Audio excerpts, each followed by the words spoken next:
नमस्कार. आपण पाहता अन्नदाता शेतकरी न्यूज हे आपले यूट्यूब चॅनल. शेतकरी मित्रांनो, केंद्रीय अर्थसंकल्पाने शेतकऱ्यांना काय दिले या संबंधीचा सविस्तर असा आढावा आपल्याला या व्हिडिओमध्ये पाहायला मिळेल. केंद्रीय अर्थमंत्री निर्मला सीतारामन यांनी आज भाजप सरकारच्या दुसऱ्या कार्यकाळातील अंतरिम अर्थसंकल्प सादर केला. या अर्थसंकल्पाकडे सर्वांचे लक्ष लागले होते. अर्थसंकल्पात नेमक्या कोणत्या घोषणा होणार, या अर्थसंकल्पातून कृषी क्षेत्राला नेमके काय मिळणार याकडे विशेषतः शेतकऱ्याचे लक्ष लागले होते. तर शेतकरी मित्रांनो, या अर्थसंकल्पातील काही तरतुदी आपण पाहू की ज्यामुळे शेतकऱ्यांना लाभ होणार आहे की नाही होणार आहे, या संबंधीच्या काही तरतुदी बी आपण आता पाहत आहोत. घोषणा किंवा तरतूद आपण पाहू शकता. शेतकरी मित्रांनो, PM किसान योजनेसाठीची तरतूद जैसे थे. यामध्ये बघा, ही जी पहिली तरतूद आपण बघतो की अंतरिम अर्थसंकल्पात पंतप्रधान किसान सन्मान निधी म्हणजेच PM किसान या योजनेसाठीची तरतूद वाढवण्यात येईल. तसेच महिला शेतकऱ्यांना या योजनेतून मिळणारे अनुदान दुप्पट केले जाईल अशी जोरदार चर्चा अर्थसंकल्प सादर होण्या अगोदर सुरू होती. परंतु प्रत्यक्षात त्यावर बोळा फिरवत या योजनेसाठी गेल्या वर्षी इतकीच म्हणजेच 60,000 कोटीची तरतूद प्रस्तावित केली आहे. म्हणजे शेतकरी मित्रांनो, PM किसान योजनेसाठी तरतूद जैसे ते आहे, त्यामध्ये कुठल्याही प्रकारची वाढ करण्यात आली नाही. यानंतर बघा दुसरी तरतूद शेतकरी मित्रांनो, खत अनुदानात गेल्या वर्षीच्या तुलनेने या अर्थसंकल्पात कपात केलेली आहे. मागच्या वर्षीच्या तुलनेत जे खतावर अनुदान मिळत होतं त्यामध्ये कपात केल्याची आपल्याला यामध्ये घोषणा किंवा तरतूद आढळते. तिसरं बघा शेतकरी मित्रांनो, यामध्ये युरियासाठीच्या अनुदानात 9,500 कोटीची कपात.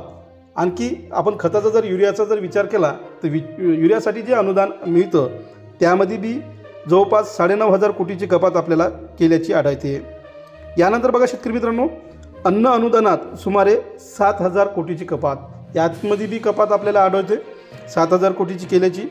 कृषी व संलग्न क्षेत्रासाठीच्या म्हणजे कृषी आणि शेतीसंबंधी जे संलग्न क्षेत्र आहे त्या तरतुदीत किरकोळ वाढ, म्हणजे जे कृषी संबंधित क्षेत्र आहे त्यात किरकोळ वाढ केलेली आहे, तरतूद केलेली आहे.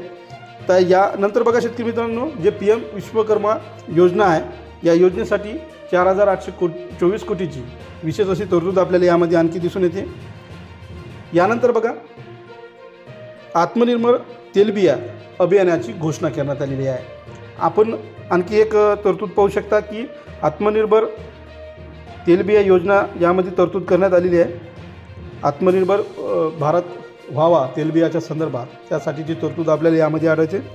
आणखी बघा, आत्तापर्यंत 4 कोटी शेतकऱ्यांना पंतप्रधान पीक विमाचा लाभ झाल्याचीही आपल्याला यामधील एक घोषणा किंवा तरतूद आढळते. 80 कोटी लोकांना मोफत अन्नधान्य वाटप करण्यात आलेले आहे, ही एक घोषणा किंवा तरतूद आपल्याला यामध्ये दिसून येते.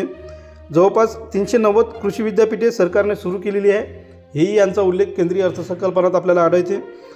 आणखी बघा शेतकरी मित्रांनो, सरकार 5 इंटिग्रेट ॲक्वा पॉवर्स उभारणार असल्याची घोषणा देखील केंद्रीय अर्थमंत्र्यांनी केल्याचे आपल्याला एकूण अर्थसंकल्पाचा आढावा घेतला दिसून येते. यानंतर बघा, मोहरी आणि भुईमूग लागवडीसाठीची प्रोत्साहन देण्यासंबंधी योजना जाहीर केल्याचंही आपल्याला दिसून येते. तर शेतकरी मित्रांनो, आपण पाहू शकता. तसेच आपण यानंतरची घोषणा पाहू शकता की नॅनो युरियाच्या यशानंतर नॅनो DAPचा प्रयोग देखील केला जाणार आहे.